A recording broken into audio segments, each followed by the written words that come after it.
বিশ্ববিখ্যাত মার্কিন সাময়িকী টাইমসের বিশ্বের প্রভাবশালী ১০০ ব্যক্তির তালিকায় স্থান পেয়েছেন প্রধান উপদেষ্টা অধ্যাপক ডক্টর মোহাম্মদ ইউনূস। বুধবার এ সংক্রান্ত প্রতিবেদন প্রকাশ করে টাইমস।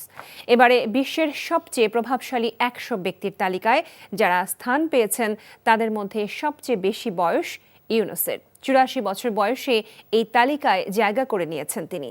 ম্যাগাজিনে অধ্যাপক ইউনূসকে নিয়ে মুখবন্ধটি লিখেছেন সাবেক মার্কিন পররাষ্ট্রমন্ত্রী হিলারি ক্লিন্টন।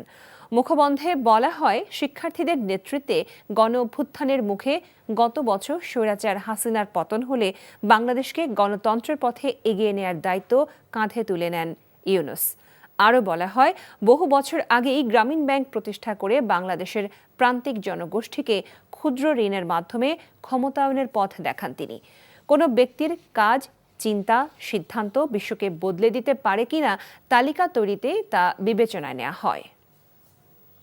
বান্ডেল থাকলে প্রতি সেনমানিতে টাকা বাঁচবে। বিকাশ সেনমানি বান্ডেল কিনে জিতুন প্রতি লেনদেনে।